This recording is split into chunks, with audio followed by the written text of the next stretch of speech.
Bon matin à tous, bienvenue. Good morning, everyone. Welcome. 114 of the House of Commons Standing Committee on Human Resources, Skills and Social Development and the Status of Persons with Disabilities.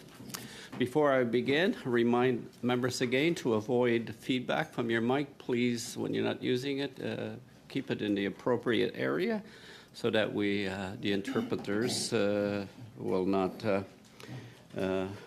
hear sound interruptions that is harmful to them.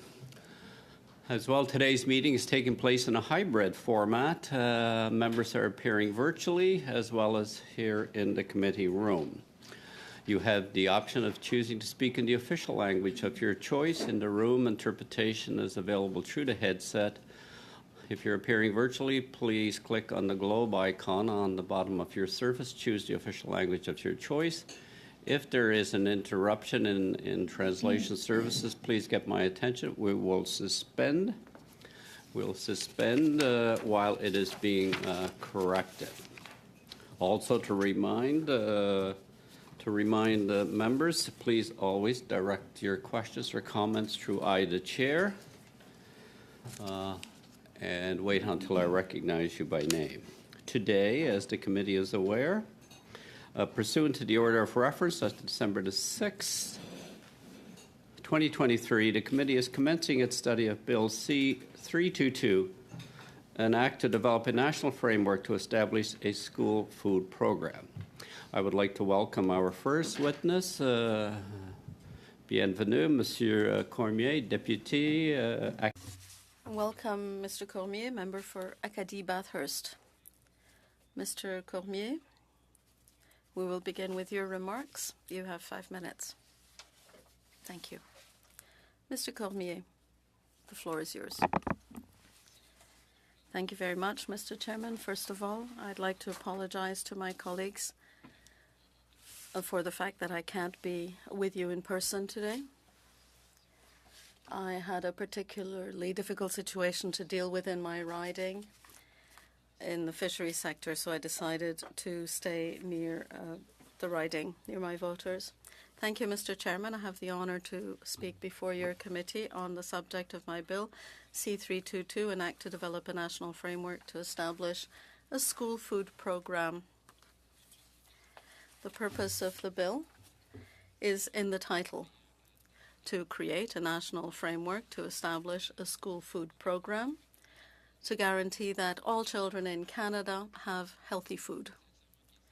I sincerely believe that this is one of the most important social bills that we will be debating during this session. Too many children in Canada go to bed hungry and begin their school day without a nutritious breakfast that would enable them to focus on their work. Mr. Chairman, do you have any idea of what it's like to try to focus, to try to do your schoolwork when you're too hungry to think about anything else? The reality for far too many children.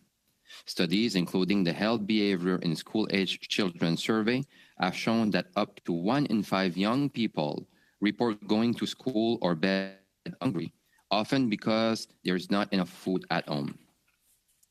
The 2021 First Nation Food, Nutrition and Environment Study by the Assembly of First Nations, the University of Ottawa and the University of Montreal found that approximately 50% of First Nation households have difficulty putting food on the table. Think of that number, 50%. Ces chiffres me fendent le cœur, mais nous avons l'occasion de faire quelque... Those figures are very difficult, so we have to do something about food in schools. When Canada is one of the only OECD members not to have a school food program. We have the power to change that, the power to make sure that fewer children in this country are hungry and more children can have healthy food and a better chance of succeeding. Access to nutritious food in some communities is very disturbing. In my home province of New Brunswick, there is a great regional disparity in the number of school breakfast programs, which create an unacceptable social inequity. Why should some schools have breakfast programs and not others? Nous savons que les élèves qui n'ont pas accès à des aliments... We know that students who don't have access to healthy food are disadvantaged.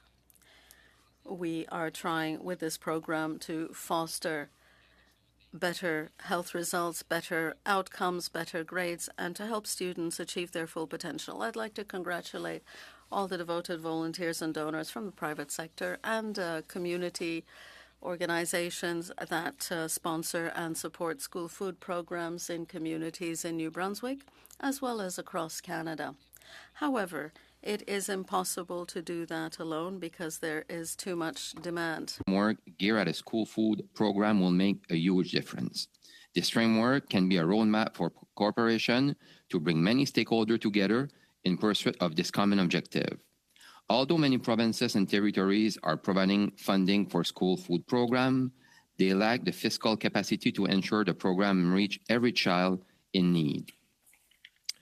Nous ne pouvons pas avoir un programme qui ne sert pas toutes les écoles.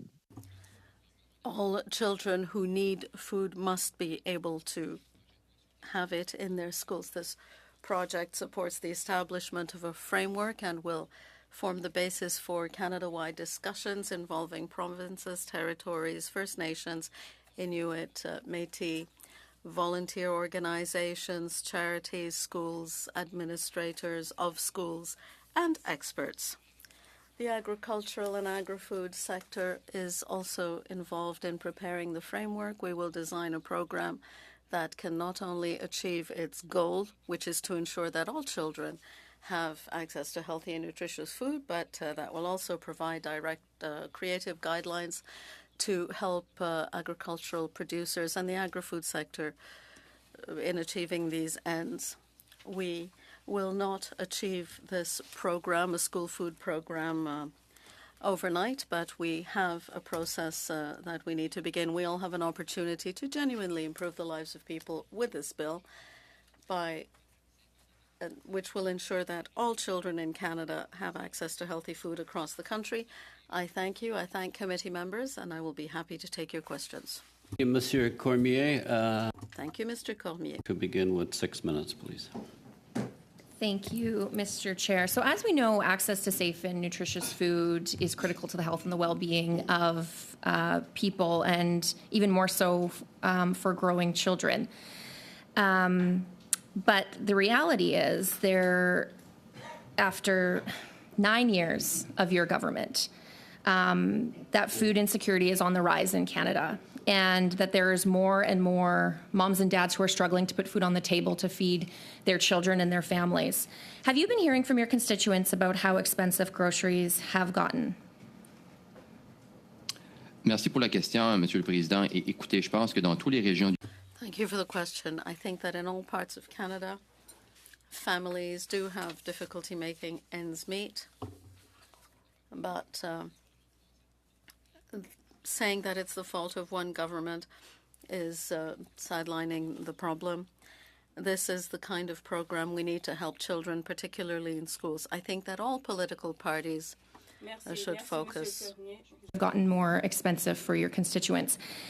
We know that we are in an affordability crisis, and in the midst of this affordability crisis, your government chose to increase the carbon tax another 23%.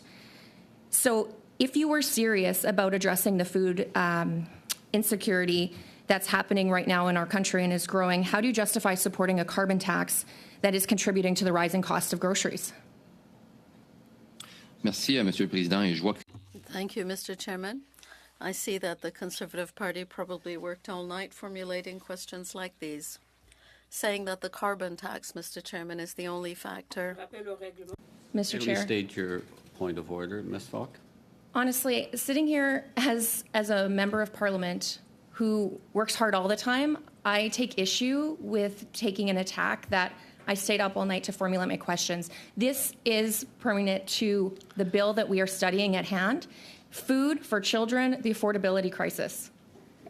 Thank you, Ms. Falk. Not sure that was a point of order. It was good commentary. Mr. Cormier.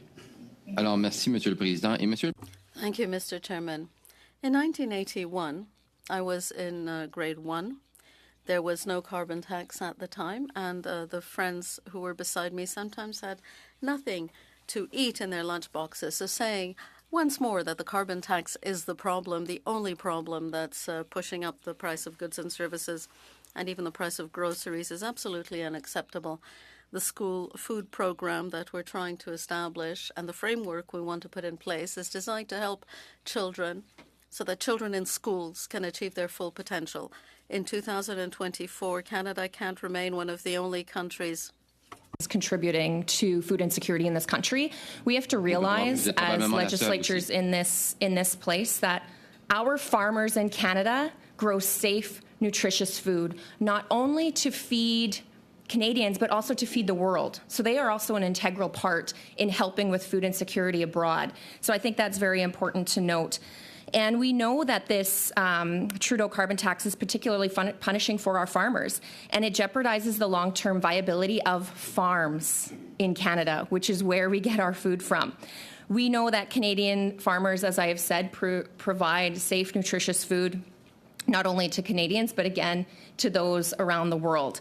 So why did you vote against Bill C-234, which would have removed the carbon tax for farmers, making food more affordable for families to purchase? Monsieur le Président, je pense que les fermiers savent très bien. Mr. Chairman, I think farmers know full well that climate change probably is the factor that's going to affect them most in the years to come. That's why we're taking measures to protect them. And speaking of farmers, my bill explicitly states that farmers and our entire community will all benefit from a school food program. Mr. Chairman, I was with the Prime Minister making an announcement in my riding, and a farmer in my region is taking part in this and providing fruits and vegetables to local schools. Farmers are aware that they have a role to play with a program like this one. And they want government to get out of the way so that they can do that and fulfill that role to feed Canadians. So I just want to be clear. Bill C-322 does not actually put any food in the bellies of children. What it does do is it feeds an already bloated bureaucracy. So your government is running the most expensive government in Canadian history, and it's Canadians, unfortunately, that are paying for it. And Canadians who cannot afford it and are in such desperation for relief. In the midst of this affordability crisis, when Canadians are struggling to feed themselves, why would you propose feeding the bureaucracy? Monsieur le Président, j'espère. Mr. Chairman, I hope that the witnesses who come after me are listening to the proceedings at the moment. The Conservatives from the very first moment have been opposed to a school food program. What that's telling families listening at home is this: we don't want to help you, we don't want your children to go to school with full bellies. That's exactly what they're telling Canadians, youth and families. A school food program like this one, Mr. Chairman, must be established. It must be there to help children so that they can achieve their full potential. Whatsoever. I have 4 small children. I know the importance of feeding children, making sure that they do have full tummies so that when they go to school, they can have the concentration to be able to learn and to socialize. What Conservatives are saying is we don't support feeding the bureaucracy. We support mums and dads having money in their pockets to spend on their children and their families in the way that they see that they need to. Not feeding it to the government, not feeding it to the tax man, and then the government saying this is what we're going to use that money for.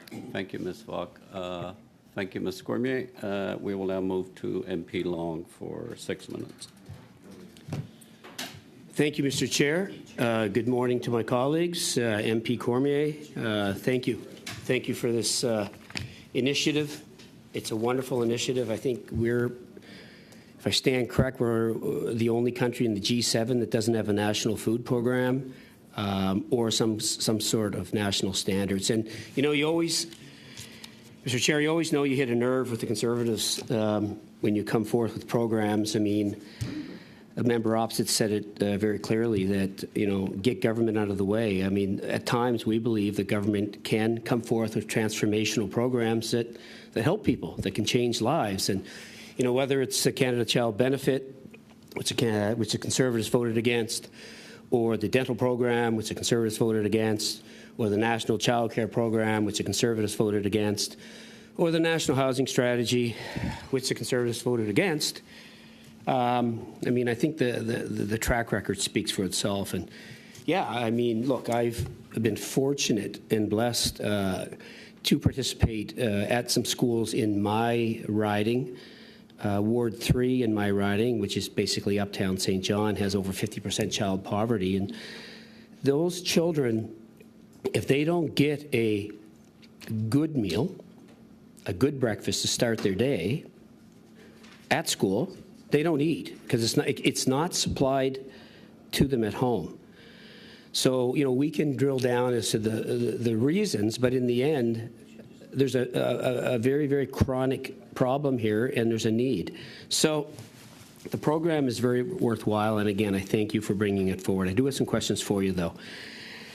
Can you just talk to me, MP Cormier, about the main health benefits for students who participate in school feeding programs? Merci, Monsieur le Président, et merci à mon collègue pour les questions. Thank you, Mr. Chairman, and I thank my colleague for the questions. The advantages of a program like this one are tremendous. It enables children to go to school well-fed. It's better for learning and focusing. They even feel more comfortable around their fellow students. The advantages are huge. All studies prove that programs like these in Canadian schools yield results. We see it with studies in other countries, how beneficial programs like this are, enabling students to succeed after having been well taught in schools.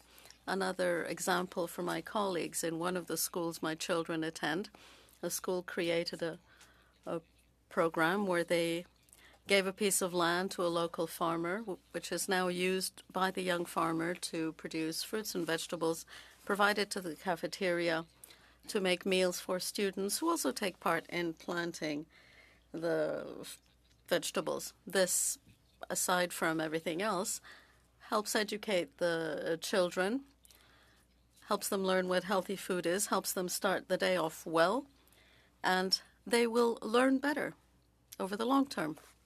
Speak again firsthand. You know, one school I did a breakfast program at basically had toast and oranges. Another school I went to had a full breakfast. Obviously, the full breakfast was the better program. Can you just speak to the disparity that does happen between schools and how this bill will rectify that or help change that? Thank you, Mr. Chair. So like I said in my introduction also, like there are some schools, for example, in New Brunswick, that the government fund with some money to have some kind of breakfast like that. But there's also some other school in New Brunswick that don't get that money. So the federal government coming in with more money to help more school, providing breakfast and lunch and snack to those schools will be very beneficial, not only for New Brunswick, but for all the schools in Canada. If we want to have something that will benefit all the children in Canada, we have to have some kind of universal program so all schools and all children have the same access that any other school across Canada. So this is why we're coming in with $1 billion over 5 years, and this will be done in collaboration with the province and territories. Bilateral agreement will be done, and we're not asking for $1 for $1 for the province to put in. What we're asking the province is to tell us, what their needs are and how can we help more kids having, breakfast, lunch, and snack in our school. Can you also just speak to, is there data that show the school feeding programs influence academic performance? Is there a correlation there? Thank you. Oui, plusieurs études sur le sujet, je pense. There have been many studies on the subject, and I think the witnesses you'll be hearing next can tell you more. Studies conducted have shown, in fact, that programs like these in schools improve students' ability to learn, their well-being. They also improve the social aspect, friendships. And this has an impact throughout their adult lives. That's where we see the real benefits. These will be young people who succeed better in life because they got off to a good start in school. The studies have been there for some years now, And it is high time that Canada establishes a program like this one in all schools across the country. Research. Thank you, Mr. Long. Madame Chabot pour 6 minutes.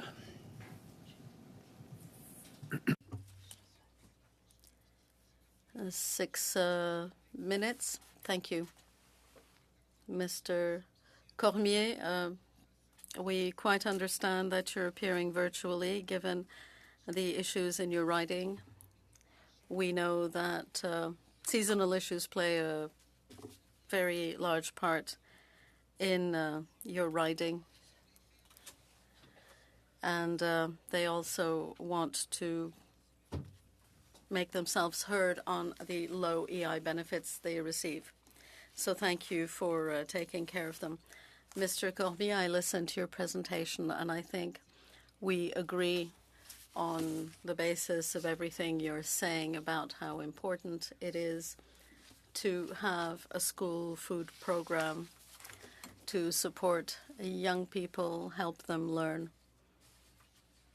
We can certainly agree on the substance of what you're saying.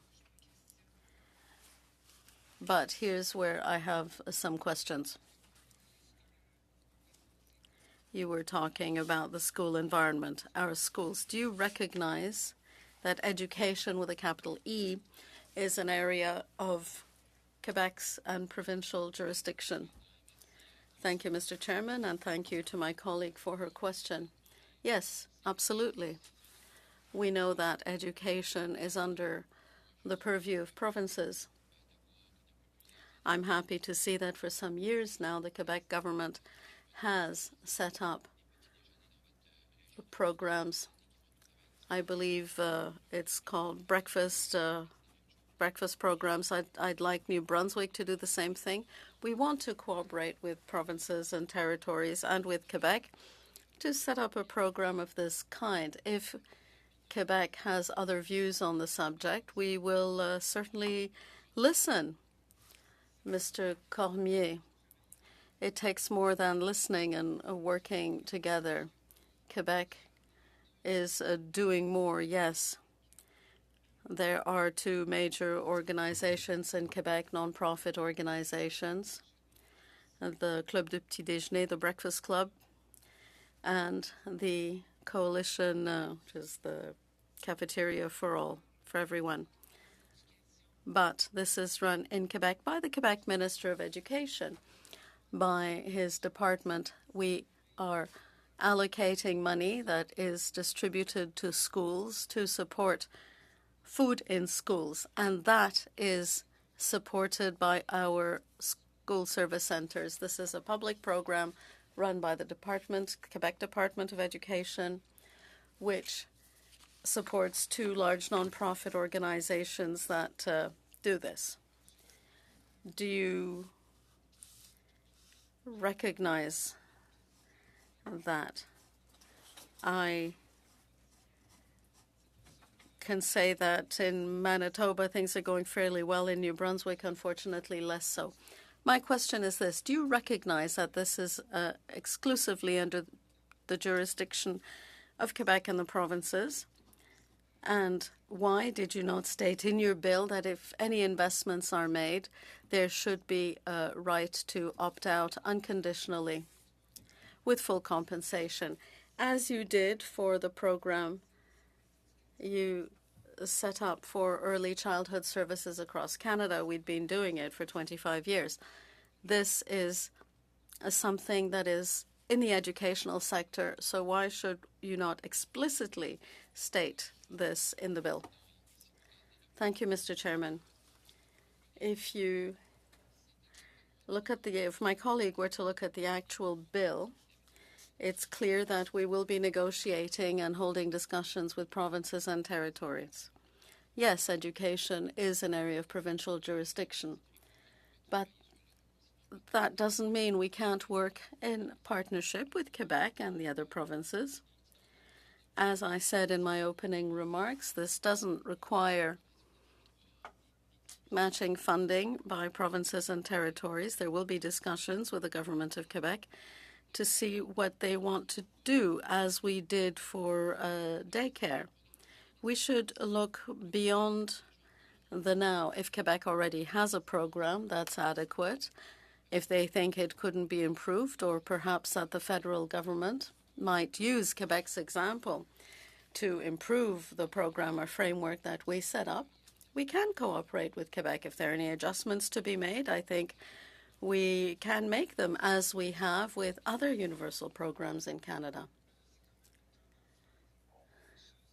But this is an unfortunate tendency, this constant encroachment into areas of provincial jurisdiction. What's the link between your program and the budget announcement we heard in the media, $200 million a year over 5 years? That was in the last budget. What's the link between that and your program? My bill was introduced well before the budget announcement.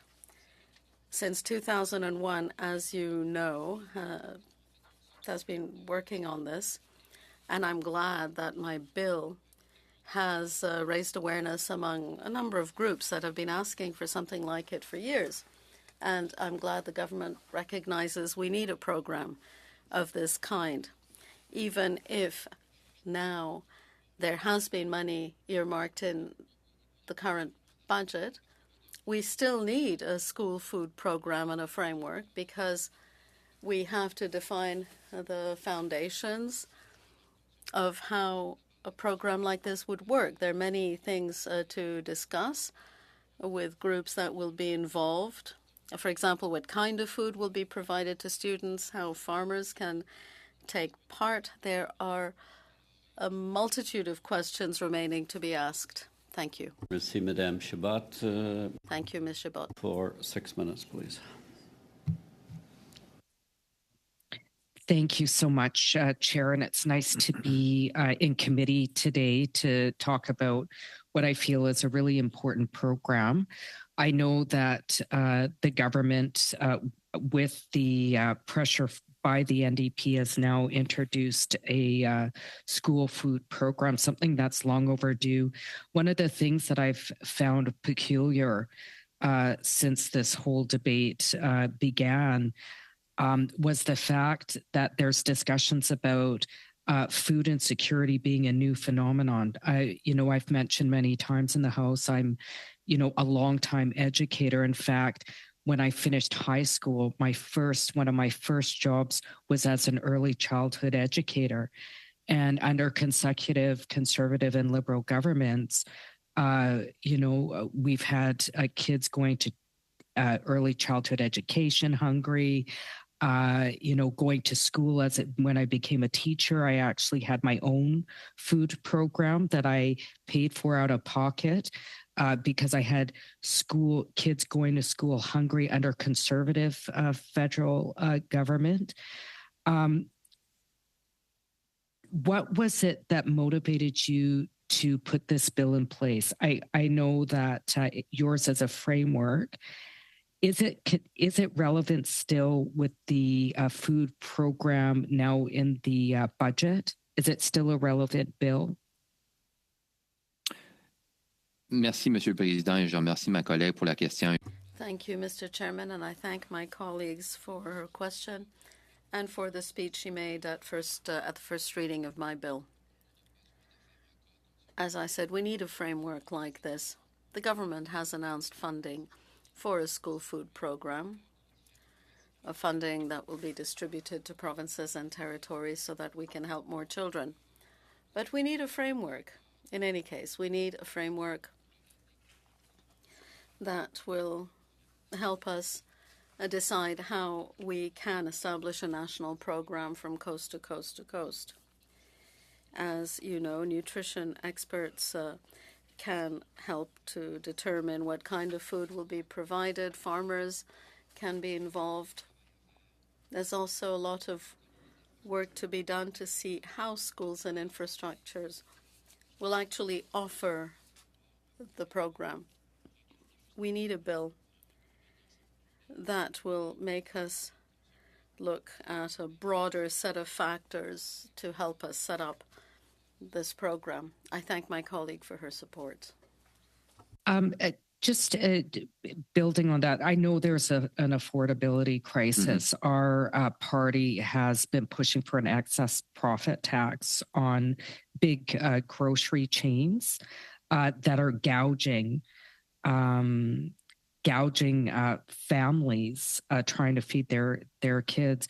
I don't think it's one or the other. Do you think even with inflation, with the fact that grocery chains are gouging people across Canada, do you think we still would need a school food program? I ask that question because that seems to be the rhetoric. But even prior to the inflation crisis, as I said, I was a longtime educator. I had a lot of kids going to school hungry who could not learn and had behavioral issues as a result because they couldn't concentrate, which is why I paid out of pocket. Do you think even with the inflation crisis, even if things got more back to the old normal, although I don't think anything will, do you think we still would need a breakfast program? Thank you, Mr. Chair. And yes, I think we will still need a breakfast program or a food program in school. Like I just said earlier, look, in 1991, I was in first grade. I think you know that there was no price on pollution back then. Maybe the life was a little bit easier from some family, but still my friend around me didn't have anything to eat in their lunchbox on certain day. So there's a lot of reason, that sometimes family cannot put food in their kids' lunchbox. Maybe it's because they don't have any money, but maybe it was because something happened at home in the morning. Maybe there's some mental health issue. So of course, even if even if the price of food will have not go up like that, of course I will, want to have a school food program. We're one of the only country that doesn't have a school food program, and it's time that Canada step up and put some kind of program. And I'm glad that my government, and again, I thank the NDP of supporting a school food program like that, that it's time to make sure that our children are successful in life. Yeah, because I have to say, I find it, Mr. Chair, bizarre that people would vote against kids getting food in the classroom. I find it shocking, in fact, that there's such an aggressive response to feeding kids in schools, especially because we know that it's been an ongoing problem, as you shared. So I want to thank you for your work and thank you for putting your framework forward. Thank you, Ms. Gazan. Thank you. Thank you, Mr. Cormier. We'll now go to Ms. Gray for 5 minutes. Thank you, Mr. Chair, through you. Mr. Cormier, the first line of your legislation in the preamble reads, quote, "Whereas too many families in Canada cannot reliably obtain enough nutritious food," unquote. So based on this, would you agree that the cost of healthy, nutritious food has increased to the point where it's out of reach for many families? Merci, Monsieur le Président. Et comme je l'ai dit, Thank you, Mr. Chairman. As I was saying, we are now facing tremendous pressure, not only in Canada, but around the world. Prices are going up everywhere. Regardless of what we're facing, we can't say we won't help children in schools. In rural communities like yours, would you agree that costs are often higher for things like fuel and nutritious food? écoutez, encore une fois, ça dépend de certains secteurs. On a des... Once again, it depends on the sector. Some products and services are much less expensive than they are in places like Montreal. Saying that everything is more expensive in rural area is right. Some industries, some goods and services are more expensive, yes, because some areas are more remote. But what we're talking about here is helping children in schools. Here, thank you very much. So would you agree that the carbon tax is adding to the cost of food? Monsieur le Président, tous les études... Mr. Chairman, all studies so far are saying the same thing. Unfortunately, this is the line the Conservatives always fall back on, that the carbon tax, the carbon price on pollution is increasing prices everywhere.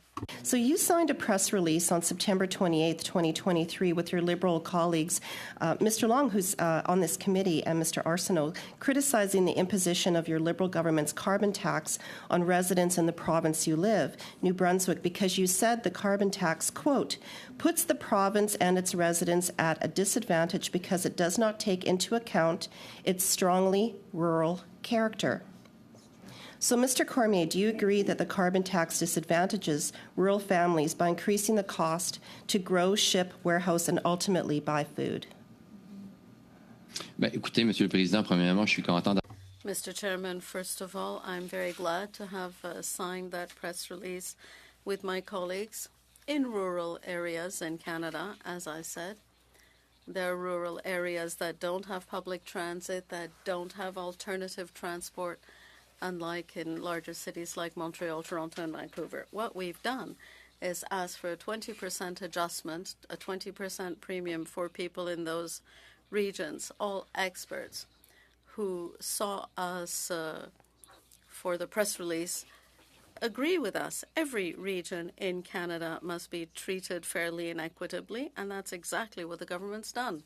So based on that, what you were asking for was for the carbon tax to be removed because of the high costs.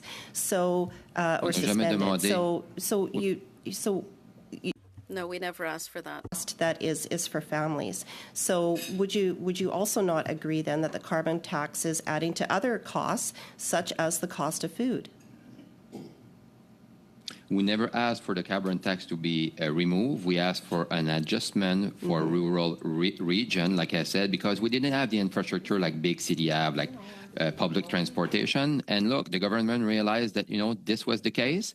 And I think we have to treat every region in Canada fairly.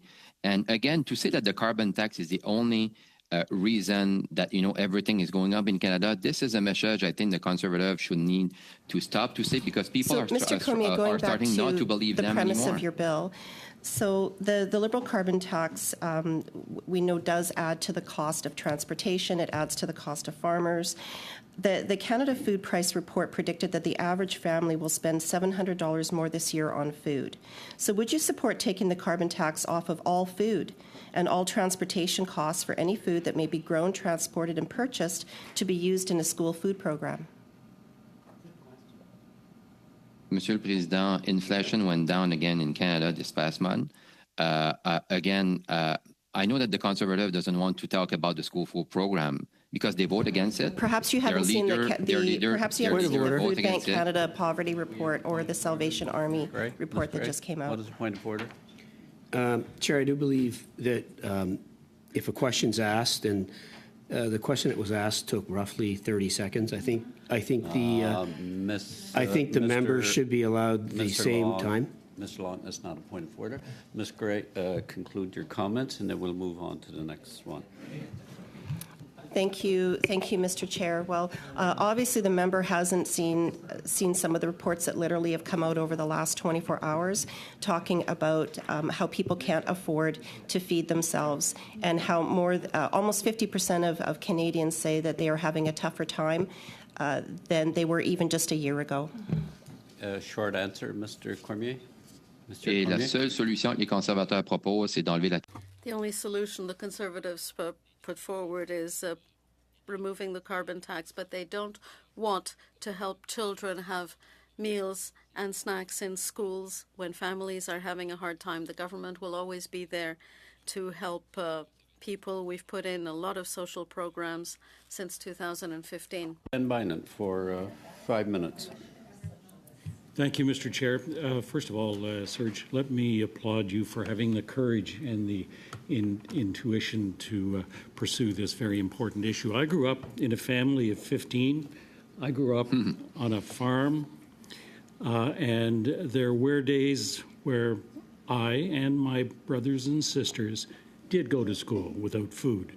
So forgive me if I get impatient with some of these self-righteous indignation of the members who'd rather send checks to millionaires and who lack the compassion to understand the intentions of this bill. I'd like to get past the politics and this one-trick pony of carbon tax, and I'd like to talk about what you're proposing in this legislation. What are the observed long-term benefits on students who have benefited from the school feeding programs throughout their education? Merci, Monsieur le Président. Et vos... Thank you, Mr. Chairman. Your parents must have been kept pretty busy with 15 children at home, and I'm sure you have some tremendous memories. Thank you for the question. There are many advantages to a school food program, as I said. It improves the health of students, better nutrition, balanced nutrition with healthy food, reduces malnutrition. Even school food programs have even proved that they lead to a reduction of obesity and contribute to better attendance in school. They're less uncomfortable about going to school. They focus better, in their courses. How can you focus in school when you have nothing to put in your stomach in the morning, when you have nothing to eat? A program like this will help students, but also help their families by relieving the stress that they will feel if they can't feel their children for all kinds of reasons. I think we cannot do without a program of this kind, and I hope that we will have a framework that will set up the guidelines with partners so that we can have a sound foundation that will then be with which it will be difficult not to comply in the years to come. Well, thank you. My wife is a retired teacher. My daughter is a current teacher, and they've seen the impact and the disparity in these marginalized communities. So one of the concerns there are schools that have really good feeding programs, and the marginalized communities don't have those resources.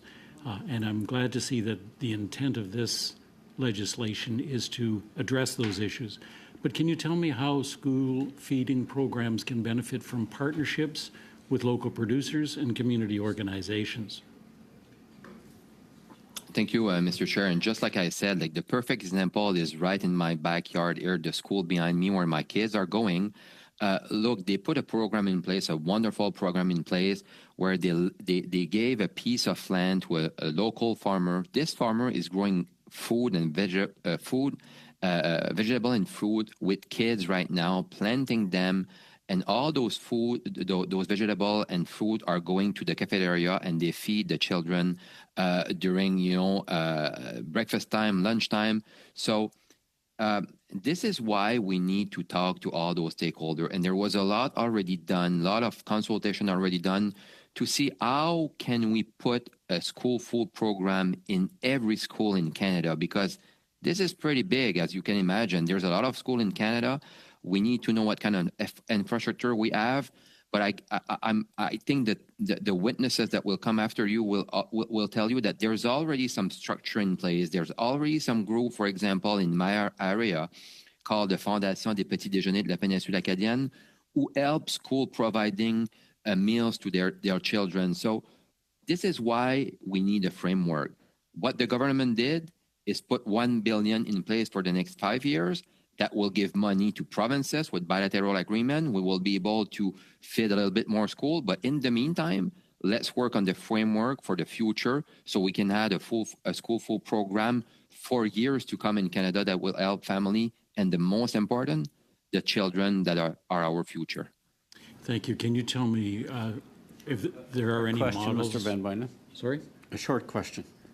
Can you tell me if there are any models of collaboration where the private sector or NGOs have shown positive results?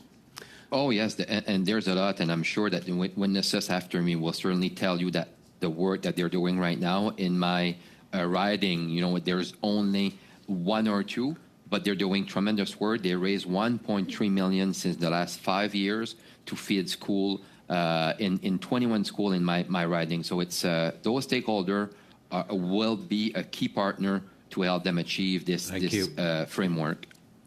Thank you, Mr. Van Bijnen. Mr. Cormier, Madame Chabot, pour 2 minutes et 30 secondes. Ms. Chabot for 2.5 minutes. Thank you, Mr. Chairman. Well, once again, I know I have little time, but a quick preamble. I see all kinds of people around the table who are against the goal of a healthy food program for schools, which would make a huge difference to children.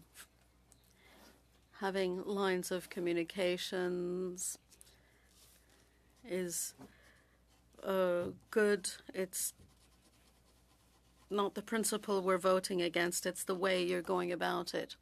Mr. Cormier, this food is duplicating a service that already exists in the provinces with community organizations on the ground. It's the communities and the organizations that provide the service.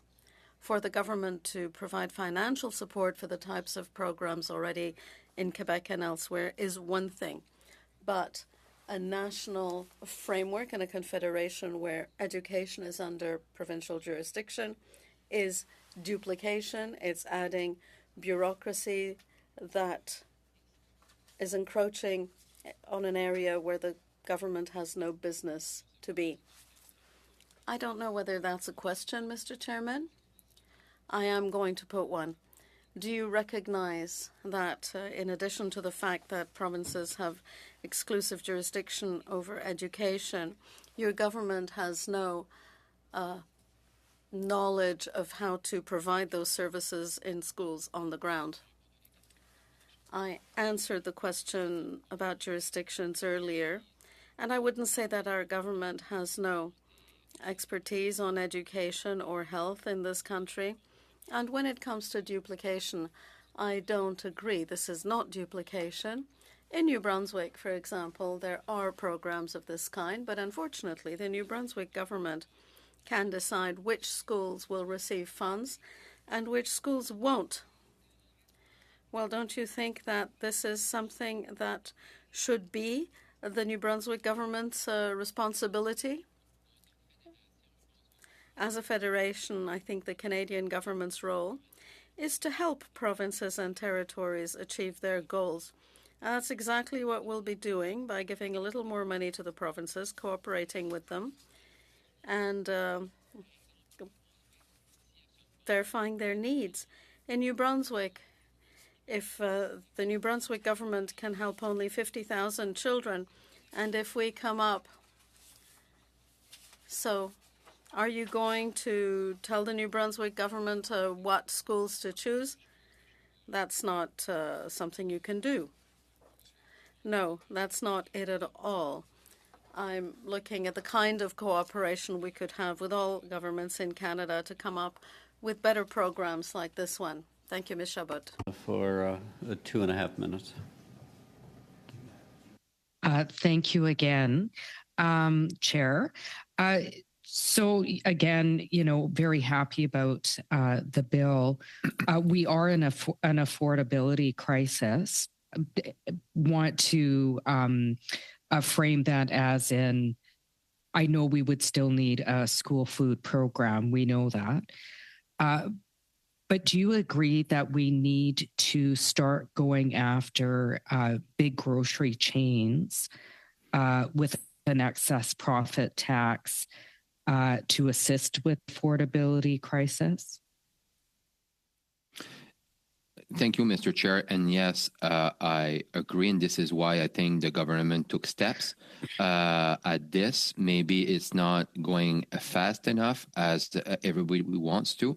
But at the end of the day, like regarding all of this, again, I think that we need to put forward this kind of framework. We need to put this like school food program in place. Look, we can work on many files at a time, but if we just say, look, let's deal with that part and not with this part, we're not gonna achieve anything. But I I agree with my colleague, and this is why our government took step at big grocery chains, and I hope that we will see results in the near future. Thank you for that. And through you, Mr. Chair, I know that, we hear a lot about the carbon tax. We don't hear anything about the climate emergency and how the costs of the climate emergency and not dealing with it, including the costs and potential threat to food security. But do you believe that your government has done enough to deal with corporate greed? I mean, we know, for example, the price of gas. Why aren't we going after big oil and gas companies that are gouging consumers at the pumps? Why aren't we going after grocery CEOs that are gouging people at the cash register? Do you believe that your government has done enough? Because I don't think negotiating with corporations gets you anywhere. Do you think your government needs to be forceful to deal with corporate greed? Thank you, Mr. Chair, and to my colleague. Even if I'm part of a government that did wonderful things for families across Canada, I think we can do more. Like I said, we took step for big grocery. We took step also to make sure that big oil corporation will not receive any more funding in the coming years. Look, at the end of the day, I want my government, but I want all of us around this table to think about what we can do to help families. And what we can do to help families is to put a kind of program like this one or other that we've put in place. And thanks again to the NDP for their support on my bill. But yes, we need to do more. We need to do more to make sure family are, having a little bit relief. And this is a kind of example that, family can have relief. And we all know that the carbon tax is not the only reason that everything is going up in the world. There's other reason, and I think like everybody should very look at the data instead of just saying things out loud that are not true. Thank you. We will conclude with Mr. Cormier, with Mr. Aitchison for 5 minutes, and then Mr. Fragas-Catos for 5 to conclude the first hour. Mr. Aitchison, you have 5 minutes. Thanks, Mr. Chair. I've been listening to this debate, this discussion with Mr. Cormier, who I have no doubt means very well. I suspect he's quite passionate about his bill, and he cares a lot about making sure children in this country are well fed and can learn. And I don't think anybody, to Ms. Chabot's point, I don't think anybody would argue with the goal of making sure that every child in this country doesn't go to school hungry. I think that's just common sense.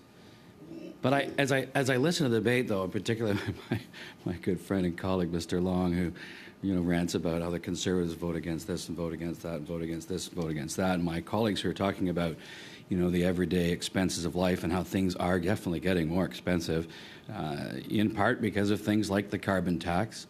I keep coming back to this point, all the programs that Mr. Long mentioned, that, whether it's, this government announces with great fanfare all these programs. I'll start with the National Housing Strategy as an example in 2017. It was going to be life-changing and transformational. And, of course, the transformation has been that house prices have doubled, rent has doubled, you can't find a place to rent. Then they come out with their child care program, and it's a really good talking point. It's $10 a day child care, and if you don't support that, then you hate children because we're liberals and we're great. But of course, we hear about child care centers all over the country that can't afford to deliver the program with this subsidy that the federal government's come up with. It's like we're going to hire more bureaucrats. We're going to tell provinces how to do things. We're going to help them out by paying half the costs and never really do that. The dental care program, I've talked to dentists who say, well, we can't afford to deliver the service based on what the federal government's telling us we have to do. And to Ms. Chabot's point, this is another situation with this food care, this food program in schools where you have a federal government, an activist liberal government that is really, really good at the naming of programs. They're really good at the photo op and the talking points. And as they meddle in provincial affairs, they get nothing done. This is a framework to come up with a plan to do something in provincial responsibility that probably will never actually occur. I mean, to me, this is one of those examples, yet again, of a government that's meddling in provincial affairs at the same time as ignoring their own responsibilities. The federal government has responsibilities to deal with, fiscal issues. The fact that that interest rates are as high as they are right now is in part because of the excessive borrowing and spending of a government that says they're fixing things, but is actually just making it worse. And so while we meddle in provincial affairs here at this level, while we spend our time talking about this framework or the plan to make a framework that will ultimately one day maybe feed a kid, we're ignoring the responsibilities at the federal level and trying to tell the provinces how they should do things. To me, I fundamentally don't understand, how a government that after 9 years has promised the moon and back on so many different files and delivered so little can be so proud of their new framework on helping kids make sure that kids are fed in schools. I suspect quite strongly that Mr. Cormier didn't really plan to put forward a bill that just came up with a plan to make a plan to talk to provinces about having a plan. I suspect he wanted to do something more meaningful. And so, if I had one question for Mr. Cormier, it would be this. It would be this: when your time is done here, and years later we're still talking about a national food program for schools because, we just created a framework that never got anywhere. How are you going to feel about that? Well, Mr. Chair, I hope that people and family watching at home will listen carefully for what my colleague just said. It's unfortunate to see the conservative things that a program like that will not help children and family for his benefit. And I hope I have the statistic with me, but the Canada Child Benefit probably help a lot of kids and family in Mr. Hitchens is writing, but he doesn't want to recognize that. But look, Mr. Chair, I'm proud of my bill. I'm proud that we're going to help children. I'm proud that this will be one of the most wonderful programs that this country will ever see. And by the way, many provinces already came to the table and said that they want to participate in that program. The only party I think your time's up, Mr. Cormier. Would be part of this program is the Conservative Party. Thank you, Mr. Aitchison and Mr. Cormier. We will now conclude.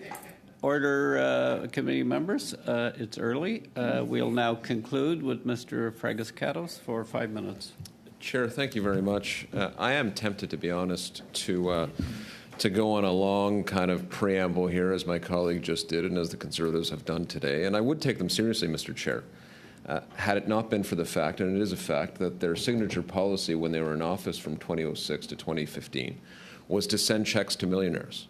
What did we see in that time? Child poverty went up.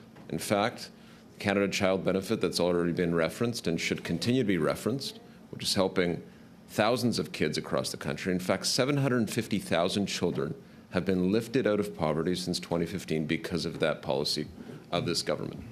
I would also take the Conservatives seriously, Mr. Chair, if they had any alternative to put on the table. I mean, if they don't like this program, what do they like? Do they want to go back to giving out checks to millionaires? Probably exactly that, and that's why they're silent on this.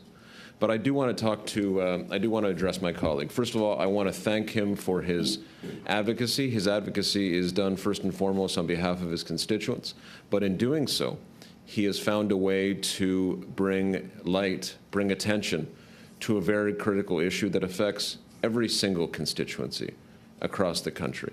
So to Mr. Cormier, I want to ask him, in formulating the private members bill, I know that he did a lot of work. I know that he reached out and engaged in a lot of consultation within his constituency and beyond. And we are going to hear from witnesses today, but I'd love to hear from him the consultation that he did, because as good as he is as an MP, and he's very good, I know that the bill reflects the opinion of advocates in the community, focusing on kids, and that's a big community. But I'd love to hear his thoughts on that specific matter. Thank you, Mr. Chair, and thanks to my colleague. Again, there's a lot of wonderful groups in this country that do work when it comes to creating such a program. I had the perfect example in my riding, a group called la Fondation des Petits Déjeuners de la Péninsule Acadienne. This group went from zero and raised 1.3 million in the last 5 years to give money to school. They help 15 schools out of 21 provide meal to 5,000 children every year. And this group is all volunteers. But volunteers, those volunteers also are also parents that knows what families are going through. And, you know, it's when you talk to those people and when you talk to teacher at school and when you talk to the school board that you understand clearly how important and how they need help to provide those kids the better future that they can and make them achieve their goals. So the stakeholder in the country, there's a lot, and you will hear from them, I think, right after me, what they did as a consultation process and what they did making some study and everything that went on from parents to children. It's wonderful work, and we need to engage them, and this is why we need them to build this framework. This is not for the government to tell what this framework needs to have in. It's from those stakeholders, those groups, the people that are on the ground 7 days a week, taking care of those children and those families. So I just commend them for all the great work. And of course, I learned a lot through that process, going to meetings with them and making sure that my bill will reflect what they need for kids in the future. Well, thank you very much to the colleague again, Mr. Chair. I represent a community that has seen very difficult economic times through its history. What it has going for it is resilience. What it has going for it are wonderful teachers in schools that have raised this point specifically to me, how excited they are about the possibility of a national school food program. But they've also, one in particular, who pays very close attention to this, Mr. Chair, teaches grade 1 and has been following this matter for a very, very long time, wanted me to thank Mr. Cormier for the work that he's done. She was aware of his private member's bill and has been for a long time. It's helped to push the government in this direction, and it's also done a lot to raise attention on this vital issue. So thank you to our colleague for his very hard work. Thank you, Mr. Fragas-Catos. We'll also thank you, Mr. Cormier. Before we suspend, you're quite welcome to stay as an observer for the next hour if you choose for witnesses. But that concludes our first hour. Merci beaucoup, Monsieur Cormier.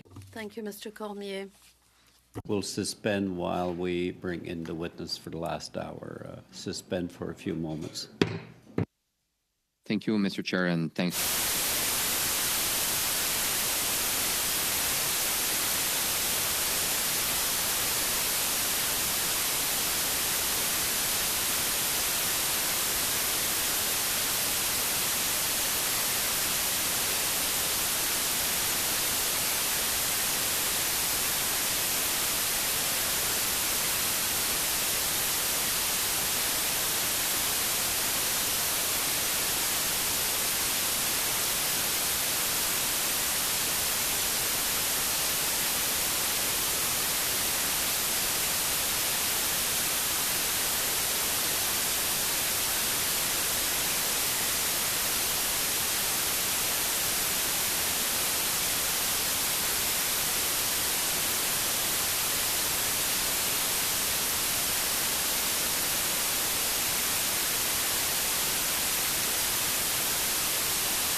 We will be resumed the second hour, and we have with us for that time witness as an individual. We have Brent Mansfield, elementary school teacher, here in the room with us, co-founder of Lunch Lab and BC chapter of Coalition for Healthy School Food. Kids Against Hunger Canada, we have Carl Nebien, president and founder by video conference. Welcome. And from Mission Services of Hamilton, we have Sean McKeegan, Associate Executive Director, in the room with us. We'll begin with Mr. Mansfield. Each of you will have 5 minutes for an opening statement. Mr. Mansfield, you can begin. Thank you.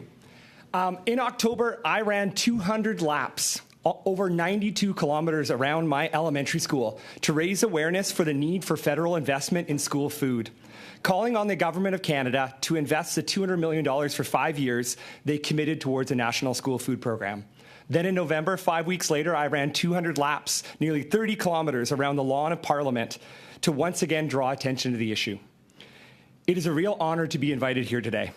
I would like to express my strong support for Bill C-322, which is even more important now than it was when it was first tabled in March 2023, because of the federal government's recent investment of $1 billion over 5 years in Budget 2024. Bill C-322 will provide a necessary framework for how the federal government can work in partnership with the provinces, territories, and Indigenous communities to ensure the health and well-being of all Canadian children. I urge you to support this bill for the sake of Canada's children, as well as school communities and the local food economies that will benefit. I know that supporting school food is a nonpartisan issue and one that everyone in a school, neighborhood, and community can get behind.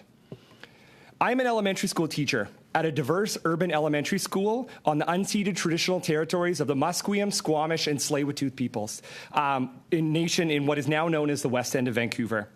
As a teacher, I co-founded Lunch Lab, an educational lunch program that empowers grade 6 and 7 students to work with chef-in-residence to prepare foods for themselves and their peers. Lunch Lab makes lunch an important part of the school day for learning, rather than seeing it as an interruption. I see the power of school food programs as a teacher, which gives me the conviction and drive to advocate for all students to be able to benefit. Every week, I see up close how a school food program supports all students to thrive and learn. Lunch Lab demonstrates how school food programs can support students to learn food skills, develop food literacy, and improve the quality of what they happily eat at school. School food programs are indeed a social equalizer, and I can see this clearly when students from diverse backgrounds sit down and share a meal. As a passionate school food advocate, I've worked closely with the Coalition for Healthy School Food, which includes nearly 450 member organizations and endorsers in every province and territory. I had the opportunity to be part of the founding meetings of the Coalition in Halifax in 2014. Several years later, I was part of the formation of the BC chapter of the Coalition, which through years of collective advocacy contributed to the BC government investing $214 million over 3 years in school food programs. The Coalition has been advocating for the development of a universal healthy school food program that is cost-shared with provinces and territories, following key guiding principles, which are based on research and best practices to ensure school food programs live up to their full potential. These guiding principles are what unites this vast network from coast to coast to coast, which includes nonprofit school food providers, national health, education, and Indigenous organizations, school boards, cities, municipal health boards, and many others. The guiding principles are outlined in the brief submitted by the Coalition for Healthy School Food, and I encourage you to review that. We need a national framework that is visionary and reflects the broad guiding principles laid out by the Coalition and reflected in the What We Heard report from the National School Food Policy Engagements. I was pleased to see that Bill C-322 includes ensuring that programs are in line with Canada's Food Guide. As the Food Guide says, healthy eating is more than the foods we eat, which includes focus on mindful eating, enjoying food, cooking more often, and sharing meals together. School food programs are an opportunity to foster a healthy food environment and promote mental health and well-being. The rights and priorities of Canada's Indigenous peoples. Indigenous communities must play key roles in designing and implementing school food programs in their communities, as well as other locations where First Nations, Métis, or Inuit children comprise a significant portion of the student population. fostering local and sustainable food systems. Encouraging school food programs to set local and sustainably produced food purchasing targets would create jobs for Canadian farmers and support community economic development. And as a teacher, the importance of promoting food education to support new school food programs to be integrated into the curriculum and enable food literacy and experiential food skills education. Programs aren't just for students, but should be conceived, designed, and run with meaningful input from students. School food programs provide many opportunities for student involvement in preparation, in serving, cleanup, all while developing food skills. I also support a couple of key recommendations from the Coalition on what could strengthen Bill C-322. A commitment to ensure no marketing to kids. There needs to be safeguards against marketing branded or highly processed foods and beverages to children through school food programs. A commitment to Canada-wide program evaluation for consistent reporting. Collecting and sharing data will help measure progress and support program design and implementation. And last, a commitment to a universal program for all children. Aiming at universality is critical so that progressively all children in Canada can have access to this program. This bill has recognized the importance of reducing stigma. Aiming towards a universal program really does that. And as a teacher, I can see the benefit for all students. The opportunity for students to learn while eating delicious and healthy food at school, learning the food skills and developing the food literacy they need to thrive in life. So lastly, I would just like to once again speak my strong support for this bill. I encourage you to unanimously support it. I encourage you and all the political parties in Parliament to vote to pass Bill 322 as soon as possible. Thank you. Thank you, Mr. Mansfield. Your enthusiasm and passion is clearly demonstrated with your presentation. Mr. Nabian for 5 minutes. Wait, now I believe you're on mute, Mr. Nabian. Yeah, congratulations, Brent. Well done. My name is Carl Nabine. I'm the founder and president of Kids Against Hunger. It's a humanitarian outreach. It was founded in 2003 and became a registered charity under the CRA in Canada Revenue Agency in 2009. Our food is eaten by all cultures and races, and it's completely vegan and was scientifically designed by the giants in the food industry to not only feed a stomach, but provide a complete day's nutrition and help alleviate starvation-related diseases such as blindness, spina bifida, etc.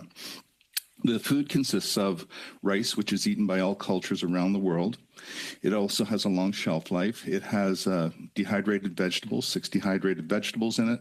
It has textured soy, which has 3 times the protein of meat and brings the protein up to 52%. And it has a power pack, which is a vegetable seasoning. It tastes much like chicken, but it has 21 vitamins and minerals specifically designed to alleviate starvation-related diseases and health.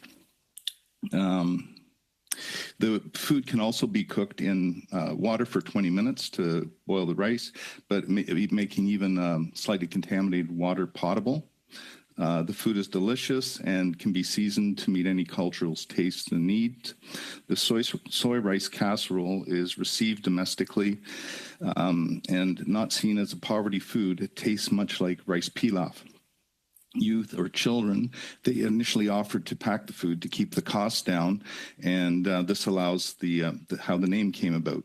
The food is not only provided to children, but to families in need. Today in Canada, while a school food program provides a wonderful benefit needed for a long time, the underlying issue is that not only are children in need, but the families are suffering and in need as well. And they oftentimes are too proud to speak out publicly over that. Over embarrassment has been what we've noted. Our original goal was to ship 2/3 of our food to developing countries and to countries in need of disaster relief, with 1/3 being distributed to food banks. First Nations and First Peoples, the Salvation Army, and other places in need across Canada.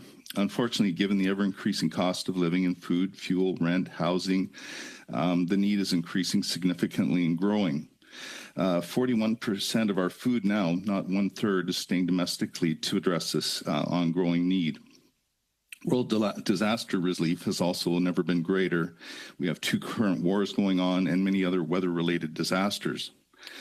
We partner with other Canadian charities to get food where it is needed, including Cuba, Haiti, Ukraine, other countries and regions served, including 9 regions in Africa, 9.5%, Caribbean, 30%, Central America, 3 regions, 6.8%, South America, Peru, 2.2%, Ukraine, Sri Lanka, and Philippines, 10.2%. The demand has never been greater, but as people are struggling financially, they also have less to give. Canada is a very generous country of giving. We're one of the few charities that has no shortage of volunteers as everyone cares for the hungry. Our biggest hurdle is the shortage of funds, and many people and corporations have less funds for giving, and this is compounded with increased costs of transportation, food inputs, and materials. To quantify our costs, from inception 2003 to 2011, we were able to keep the cost of a meal to a mere 23 cents. We are at in 2014, costs raised to about 27 cents a meal, still quite well. And then under recent significant fuel price increases, transportation costs doubling, local carrier no longer to provide us transportation at no cost because they no longer have the funds to do so. Since 2014, our operating costs have now gone up to 48 cents a meal from the original 23 cents in 1923. We do have enough inventory on stock to maintain that price for this year. Our charity relies solely on donations. We do not receive funding. Our largest donors have been churches, corporations, service clubs, and believe it or not, schools have been one of our biggest supporters in other public events. The pandemic and resulting lockdowns, they have affected our growth. We were on a target of about 20% per year, and while we're recovering now, there's greater need, especially domestically. Rising costs of food, materials, and transportation have affected us, and there's less community funds available now. Excuse me. One of the other things is that I really believe a good school feeding program, we'd even like to coordinate with that, and we've offered it to a number of local schools, is wonderful and would be greatly received. That scratches the surface because that's the end of the chain. It's the families and whatnot that are struggling as well, and we need to get their costs in line as well. Young children get $20 an hour. They work. They have no money for fuel. They have no money for fuel because they're spending their money on rent and food and such. So the need goes beyond the schools. But I think the helping with the school program is a good portion as well. Thank you, Mr. Nabian. We'll now go to Mr. McKeegan for 5 minutes. To the committee for having me. My name is Sean McKeegan, Associate Executive Director of Mission Services of Hamilton. Mission Services is a multi-sector, not-for-profit social service agency located in Hamilton, Ontario. There, we support individuals navigating some of the most challenging circumstances they may ever face. For nearly 70 years, we've supported individuals and families by offering a host of services and supports, including those for housing and homelessness, gender-based violence, community-based addictions treatment, youth services, and additionally, we operate one of the largest food security programs in our community where we support thousands of unique individuals and families each year. At the center of Mission Services' Food Security Initiative is our Good Food Center program. This program helps ensure people receive nutritious and culturally appropriate foods and provides a wide range of items, including fresh produce, dairy, proteins, and pantry staples, ensuring a balanced diet for those in need. The Good Food Center operates as a part of the broader food network within our community, although the scale of our service is significant given our physical resources include a large warehouse and a sizable food staging and customer service area. While we recognize and understand the importance of sustaining this vital resource, we are not alone in having observed significant year-over-year increases in the demand for that service. In the past year, we have observed a 30% increase in the number of new service users, and nearly 40% of the total individuals supported through our Good Food Center are children. Mission Services also delivers after-school youth programs, spring and summer break camps, and food-specific programming for youth. These footprint youth programs are tailored for students in grades 6 to 9, where our goal is to empower young people to make healthy choices and to pursue post-secondary education after completing high school while recognizing the important connections between hunger and learning. a collaboration between Mission Services of Hamilton and Mohawk College. Here we aim to create positive attitudes about education among kids who may not believe that post-secondary education is an option for them. These programs offer interested youth in our inner-city neighborhood healthy after-school snacks, nutritious hot meals, cooking and gardening classes, homework help, as well as a large recreational component. The program is youth-led and strength-based, where we focus many of our activities on mental and physical well-being. Moreover, Mission Services plays a crucial role in advocacy and community partnership. We work collaboratively with other local organizations, government agencies, and community stakeholders to not only tackle some of the most immediate needs, but also to help create better conditions to coordinate access to the right supports at the right time, and further to address the root causes of food insecurity such as poverty, social and structural inequities, and access to healthy food. We understand the positive impacts of meaningful food security programs on families are profound and multifaceted. For families struggling with food insecurity, these programs provide a critical safety net that alleviates stress and anxiety associated with not knowing where the next meal will come from. We understand this stability allows parents to focus more on other aspects of family life, such as maintaining stable housing, pursuing employment and/or educational opportunities, and providing a supportive home environment. Children benefit immensely as well, as consistent access to nutritious food supports their physical growth, cognitive development, and academic performance. Overall, robust food security programs strengthen families, promote healthier lifestyles, and contribute to the social and economic well-being of the entire community. Together, we believe that we can take steps to ensure that everyone in our community has access to nutritious, healthy food that they need to thrive. Thank you. Thank you, Mr. McKeegan. We will now begin questioning, beginning with Ms. Falk for 6 minutes, please. Thank you very much, Chair. And I want to thank each of you for the work that you are doing for our local communities, and especially helping some of the most vulnerable in our country. We know that the cost of living has been soaring in Canada, and Canadians are finding it very difficult to make ends meet. Actually, just yesterday, Food Banks Canada came out with a report that they have seen a 50% increase in usage since 2021, which is quite alarming. That's a lot of people. So, Mr. Nabeen, has your organization seen a similar increase in demand?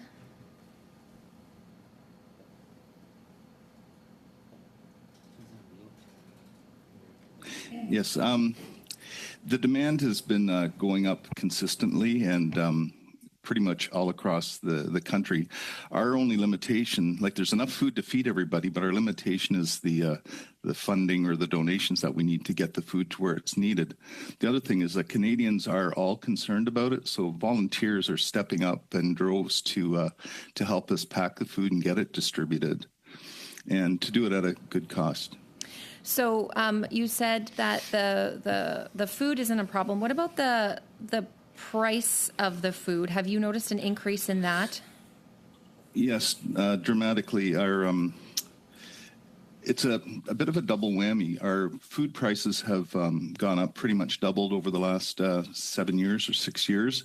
And the cost of transportation, as I said before, transportation companies were providing us the shipping of the food at no cost, which they can no longer afford to do, plus the increase due to the increase in the price of fuel. And even our materials have gone up. But at the same time, companies we found and individuals have less funds available to support our charity with donations. So it hits us from both ends. For sure. And that would make sense given that the average Canadian is paying $700 or more a month on food, or $700 more than they were last year.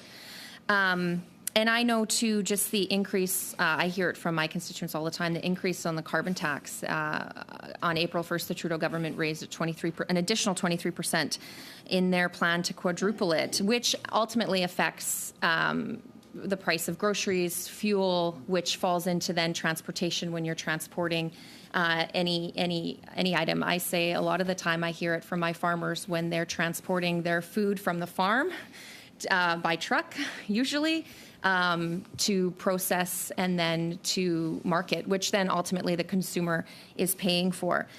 The Parliamentary Budget Officer has confirmed that the average Canadian family is paying more in carbon taxes than they receive in rebates. Do you believe that getting rid of the carbon tax would help your organization be able to transport food? It definitely will help. Just as an example, like where our food comes from, the drying by natural gas and things like that, that uses a large amount of gas, and I don't know that they get rebates. And our charity, we don't receive any carbon tax rebate or anything, but yes, our costs have gone up significantly. I just was in the United States on vacation, and I was actually shocked. The cost of fuel is about half of what it is in Canada, and we have a wonderful supply of it. But yes, definitely the cost of fuel is a big impact on our overall costs. Yeah, definitely. That's something that I definitely hear from a lot of my constituents, and those actually too that don't live in my riding, just how much the carbon tax is affecting their day-to-day living. And I think too, just to make note too, our party, the Conservatives, have asked the government to actually remove gas tax, excise tax, carbon tax off fuel, which actually would be about 35 cents a litre that Canadians would be able to save for the summer. So it does actually make a big impact. But on that too, charitable donations. I know that when government, different levels of government, it doesn't matter what level it is, the taxpayer, the Canadians, they actually have less money to be able to, spend on themselves for their families, like feeding, extracurricular activities for kids, transportation sometimes to and from work, and also less time because they feel that they have to work more to make their dollar go farther so that they can have more money because the tax man is taking so much, which then takes away time that they have, not only time with their families, but also time for organizations that they may donate their time to in the communities, whether that's in the schools, or nonprofit charitable organizations, which then puts a strain on charitable organizations that then feel that they need to rely on government for funding. So I know that this particular piece of legislation that we're discussing today, C-322, really is legislation that's going to feed the bureaucracy and not actually feed children. And this is another example, I think, of this government with their spending, their excessive spending with zero, or I guess maybe a little result, but almost none. And we know, and as it's been said today as well, that the inflationary spending is already costing Canadians who are having to stretch their dollars farther and farther and farther. So I know you had mentioned, Mr. Nabin, that your organization does depend on donations from Canadians, whether that is dollars or time, both. Have you seen any changes in the levels of donations that your organization has been receiving? Yes, and the answer is really twofold. The lockdown with the pandemic, that really restricted us from packing. But when we did look into it, we found out that with social distancing, it was an essential service. So we were able to package, but it was at a very small amount. And in the meantime, that's affected our costs with everything that's happened recently with the rising costs of food and fuel and rent and housing, et cetera.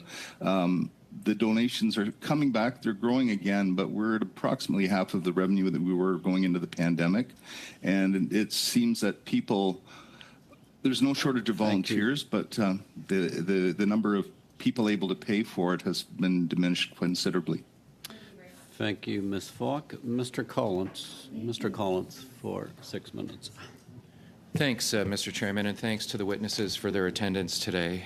Mr. McKeegan, maybe I can start with you. Some might wonder why any level of government would contribute to food security-related issues. Historically, those services have been provided by the nonprofit and charitable sectors, starting decades ago in church basements and gravitating to where they are today. One thing I learned coming out of the Great Recession of 2009-2010 is that governments are needed to assist with food security issues. When I looked to open a food bank back in 2011-2012, there were no government supports to be had. And I turned to my city council colleagues to open a food bank in my area, and they provided $500,000 in capital and operating support to establish a pilot program, and your organization helped with that. And you continue to operate that food bank today, so I just want to publicly thank you for those efforts. But as I realized, governments really weren't involved. And one thing I learned over the years since that time is that it is an all-of-government, it requires an all-of-government approach to assist with food security issues. Mr. Mansfield talked about support from his provincial government. I talked about, to just reference, support from my municipal council colleagues. And now today we're proposing federal assistance with the same issue. Can you talk about the increasing need for government support, especially coming out of the pandemic? We've heard about declining corporate support. Volunteerism is down across the board. Can you talk about the support that's required from all levels of government in terms of addressing food security, especially for children? Thank you. I think when we imagine government support, as a not-for-profit provider, one of the things that is challenging sometimes is to raise a level of awareness high enough to encourage people to act or respond. And I think governments, both regardless of party affiliation, have a responsibility to create the conditions where awareness emerges and creates the conditions for people to respond. And I think governments lead in these instances. It doesn't necessarily mean governments run, but governments lead.